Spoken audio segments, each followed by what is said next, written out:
going on, guys? Welcome to Garage 23. And you remember that fancy new head unit we got for the Bluebird? But in the meantime, we're gonna get started installing this Joying 11.6 inch 1080p 4 GB RAM 64 gig hard drive head unit. Well, it blew out one of the rear speakers. So now we're here. Let's get started.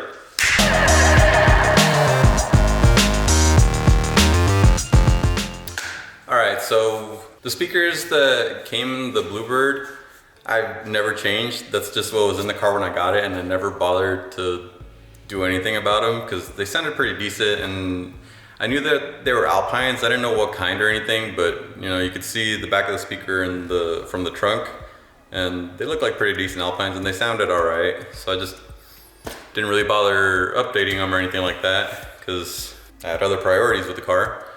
But recently we got that new head unit, and yeah, it just blew out one of the rear speakers, and it kind of shorted out a little bit, and like I wasn't getting any sound at all because of that one speaker. So naturally I decided to upgrade the entire sound system.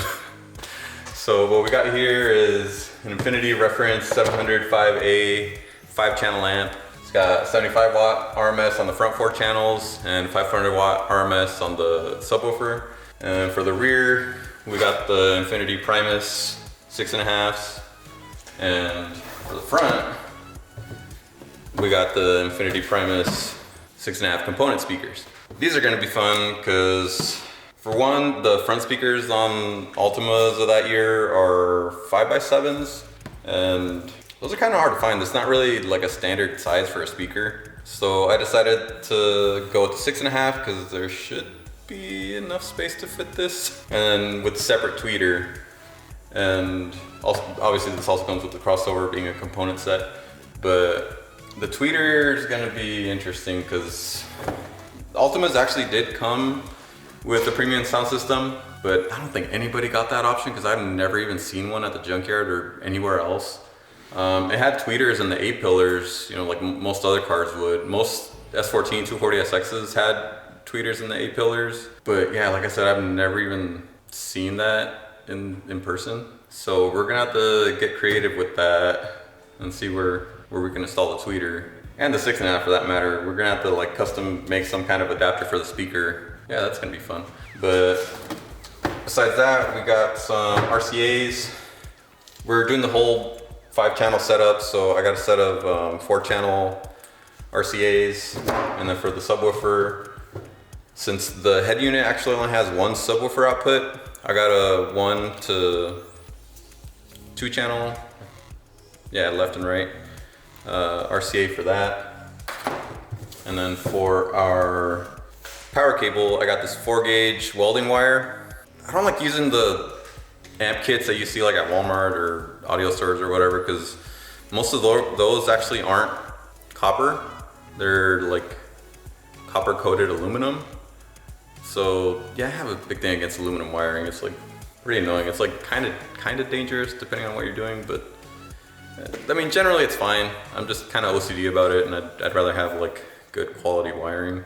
But the only downside to this is that it doesn't come color coded, but we can just put some heat shrink or red tape on it or something like that. That's what most people do.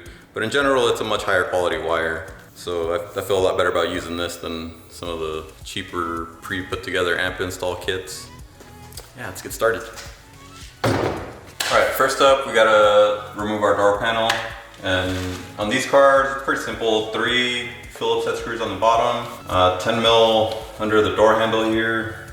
The door handle trim has to come out, and then it's just pop clips all around the edges.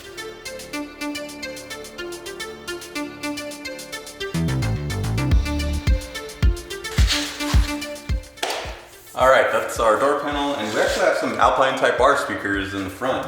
No wonder they sounded pretty good. These are kind of mid to high end speakers for being coaxial anyway.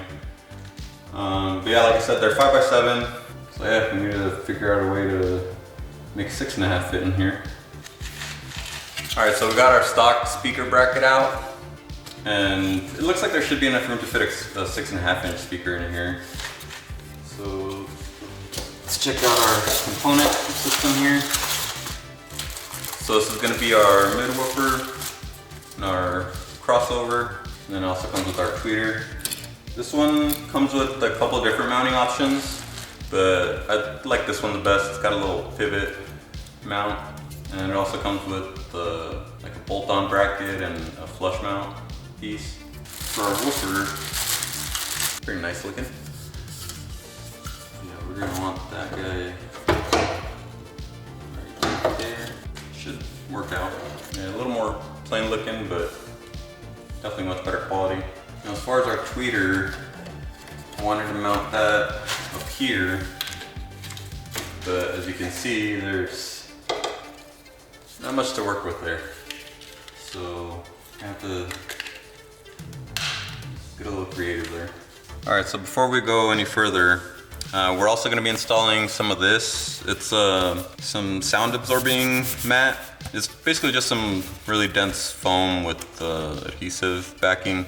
This is going to help generally make the speaker sound its best, because otherwise it's just, you know, resonating against the thin sheet metal. So in order for this to stick properly, we want to clean the sheet metal on the inside of the door here.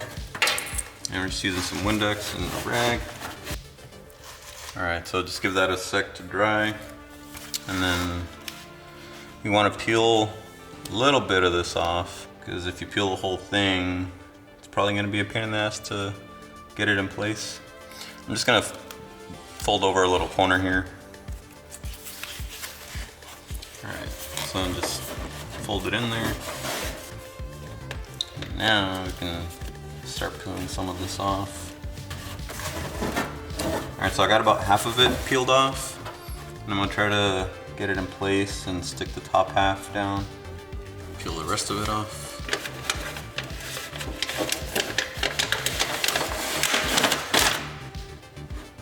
We got that nice block of foam in place. Now we can continue with making our speaker bracket. Okay, so for this part, we're gonna get a sheet of paper and the screws that held the factory speaker bracket in place. And so we're gonna put the screws through the paper. Now we're just gonna run our thumb along the edges of the sheet metal. That's gonna give us an impression of the mounting location behind.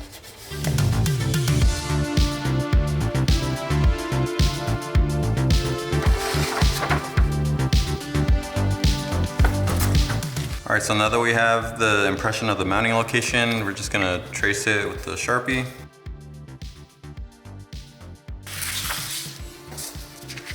All right, so now we have a general idea of what we're working with, but we're not gonna use the 5x7 speaker, we're gonna use a 6.5. So we're gonna use this little bracket that came with our speakers, and we're gonna trace out about where we want it to sit. All right, now what I noticed is we don't have a whole lot of room on the top here, so I'm just gonna increase it a little bit just to make sure it clears this thickness.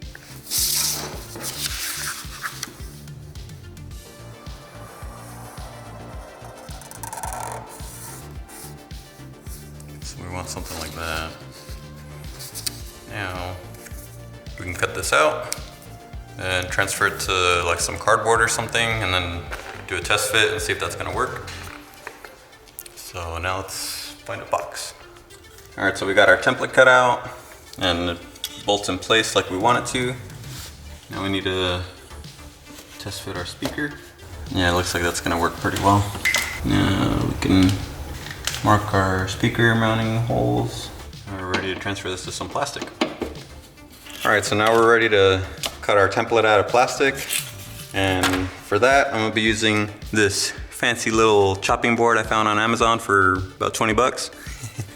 This is made of high density polyethylene, and this should work for what we need. Polyethylene is generally temperature resistant up to like 400 degrees. That's about when it starts to turn malleable. And car interiors, even in Phoenix, only get up to around like 180, 190. So this should be perfectly fine for what we need it for. I was gonna use acrylic or something fancier, but it's kind of expensive. And this was like way cheaper and easier to get. So we're gonna give this a shot.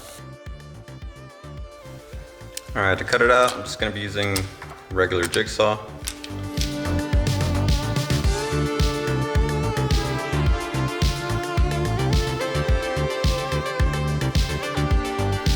Ta-da! Now for the center portion, I just drilled a hole on the inside of the piece that we need to cut out. That's just so we can fit the jigsaw blade in there and have somewhere to start.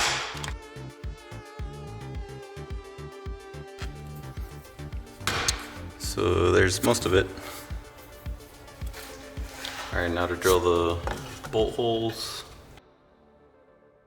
Okay, so now we got our template, or our adapter now actually cut out. And before we bolt this up, we actually need to do something else because the stock screws that held it in place, or held the stock one in place, don't reach all the way through now. And the reason I did that is because I had to use 1/2" polyethylene for this, so that would push the speaker out a little bit more, because the back of the speaker comes really close to the windshield or the passenger side window when it's rolled all the way down. It gets pretty close to the speaker, so we need the speaker to come out a little bit in order for it not to hit.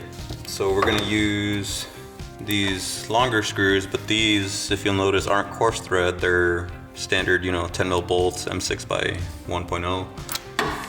And those will reach through just fine. But in order to use these, we're gonna need to try and re-tap the threads that are in the sheet metal here.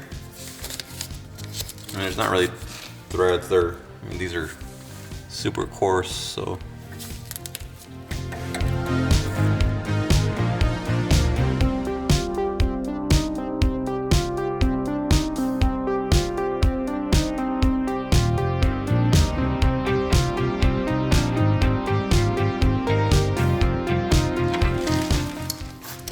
Alright, and there it is. Just make sure not to torque these down too hard. I mean, they're just holding the speaker in, not your engine or anything. Because I don't know how strong those threads are going to be, being in, stretched out sheet metal. Now I'm going to mark the speaker location again. Alright, so next thing we got to do is mount our crossover. And there's a nice square little space here in the door where this looks like it might fit. So I think I'm gonna mount it there.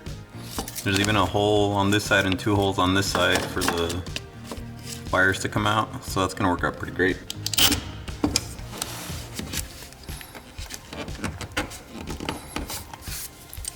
Nice and solid. Now these wires need to connect to the crossover in here. So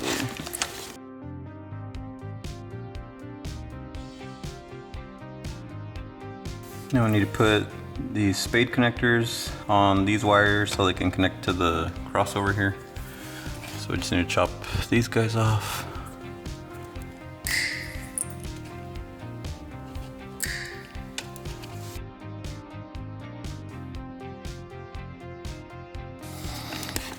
Okay, now that these have these spade connectors on them, we can connect them to the crossover here.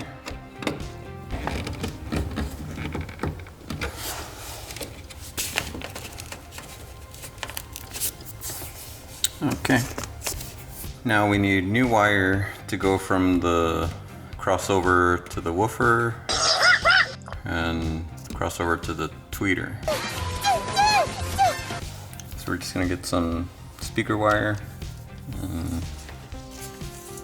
I don't need too much of this, just enough to be able to install the speaker and put it in place.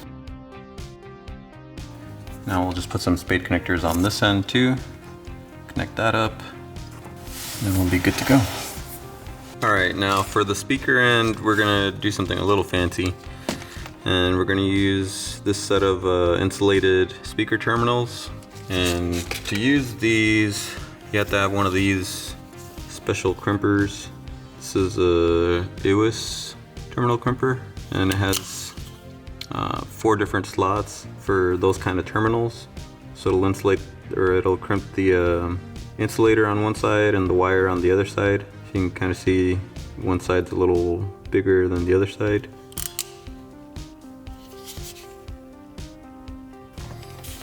First thing, put your little insulator dealies on the wire first, because you can't get them on afterwards. Then we're gonna take our terminal here and put it in the crimper. Just kind of get it in place, kind of get it started a little bit, and then put your wire in.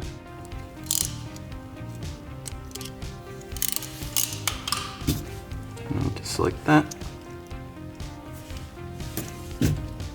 You have a nice, proper looking terminal with this little jacket, because it's cold outside. And that looks a hell of a lot more professional, and it'll work better, because if you try and put the regular kind of terminals on it, especially the thinner side, they won't really hold on very well. So just repeat with the smaller one. All done. All right, now we're ready to install our speaker. And we can put these nice new terminals where they go. Doesn't that look nice?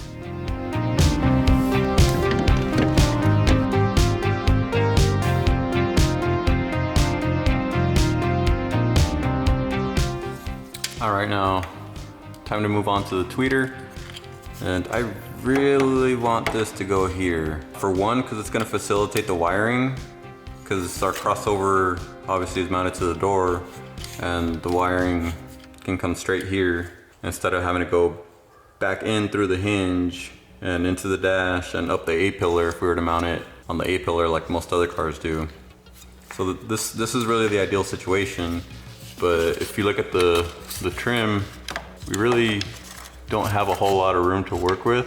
There's like maybe a 1/4 inch, maybe slightly more. And obviously this is like maybe more than a 1/2 inch or so. So I think what we're gonna have to do is drill a hole through here. I took the mirror off, as you can see, and on the other side here, there's heaps of room. I mean, there's like a whole inch back here on top of the 1/4 inch that we have through the trim on this side. So I think I'm gonna get a hole saw and cut a larger hole here so that this will sit through this sheet metal. The only part that we gotta worry about with that is we need to not hit any of these mounting holes, because these 2 are for the trim and then these 3 are for the mirror. So we gotta avoid all those. And it's looking like if we take one of these other trims that they provided us, looks like right there is gonna be the sweet spot. We still got the mounting hole for the trim there and the one for the mirror there. So I think I'm gonna mark that right there. Now time to center punch that and get the hole saw. All right, so we got our pilot hole drilled. So now we just gotta put a giant hole in our door.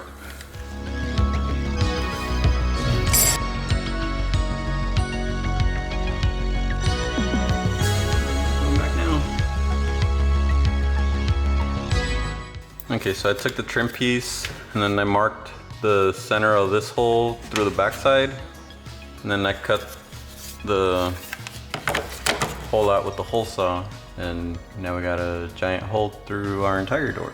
Luckily our tweeter here fits absolutely perfect, so that's looking great. So initially, this has like a thread on the back for like a locking collar, and I was thinking, oh cool, like I'll just install the trim and then put the locking collar on from back here, and then my mirror still hanging out the side of the door. So then I realized I can't actually put this together this way. So the mirror has to come back on first. So I think that leaves me with the only option of taking this first trim piece here. Got a bunch of plastic stuck in it, but I can bolt the mirror on, put this trim piece back on, and screw it back in place, and then I think we're gonna have to take our tweeter and like glue it from the backside with some epoxy or something, because the locking ring isn't gonna fit in here now. And so if we glue this in place, then our tweeter will just be held in place by this trim piece that like clips into this first piece here. So I think that's gonna be what we're gonna have to do. All right, so I'm gonna try and use some epoxy to glue the tweeter housing to this trim piece. And for that, we're gonna be using this 3M Scotch Weld 42-0 adhesive that I had left over from the 350Z. We just gotta swap out the gabagoo here. I think we're in luck.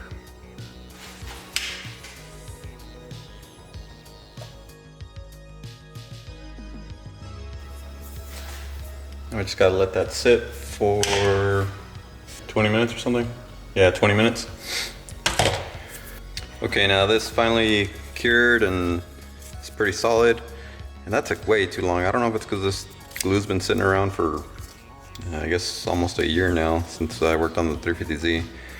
But yeah, that was way more than 20 minutes. I just ended up leaving it overnight, but looks good now. And this is basically one piece. So now we can install the tweeter. So we're just gonna feed the wires through here. Yeah, so that lets the tweeter pivot a bit so we can at least aim it somewhat toward our faces. And you got this washer. And retaining nut.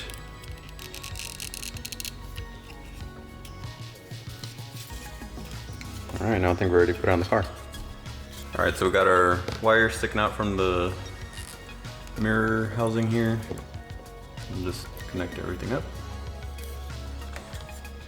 And this should clip right back in.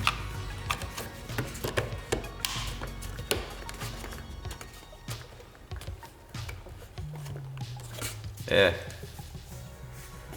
that looks pretty good. All right, that about wraps it up for our component speaker install. We're finally done with the front speakers, and we're gonna have to hold off on doing the rear speakers and the wiring and the amp and the subwoofer and all that. So we finally got some parts back for the control arms for the Patrol. So that's probably gonna be the next video because that has been going on for way too long. But that's gonna be exciting because we can finally fix our rear camber and keep our rear tires from getting chewed up. So stay tuned for the next episode of Garage 23.